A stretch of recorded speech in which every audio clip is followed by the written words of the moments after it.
Hello. Hello, हा बोल ना ग.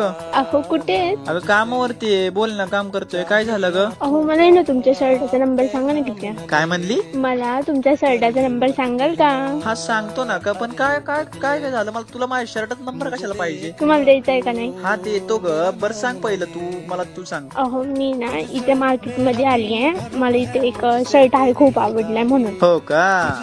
आणि बाळा कितीला आहे का शर्ट तो? तुम्हाला काय करायचं आहे? मी घेते ना माझं मी. अगं बाळा, पण तुझ्याकडे पैसे? अहो तुम्हाला पैशाचं काय घेणं आहे? मी तुम्हाला मागितलेत का पैसे? हो बरोबर आहे, पण तरी पण सांग ना, तुला पैसे कमी पडू लागले तर मग मी काय करू? अहो माझ्याकडे आहेत पैसे भरपूर, तुम्ही नका काळजी करू. तसं पण माझा एक मित्र आहे, त्याने मला घर बसल्या पैसे कमवायला चांगलं शिकवलंय. काय घर बसल्या पैसे कमवायला? हो. म्हणजे नक्की काय? मला समजलं नाही तुला नक्की काय म्हणायचंय. अहो मी मार्केटिंग शिकते ना. अच्छा, हा हा. मला पण शिकायचंय का? नाही, मला नाही शिकायचं, पण माझ्या मित्रांना शिकायचं. पण ते कसं केलं सांगतेस का जरा? त्यासाठी मी तुम्हाला कॅप्शन मध्ये एक नंबर देते, त्यावर तुम्ही मेसेज करा. आणि मी कमेंट सुद्धा केलेली आहे, त्यामध्ये तुम्ही बघू शकता. आणि अशाच व्हिडिओसाठी आम्हाला फॉलो करा. धन्यवाद.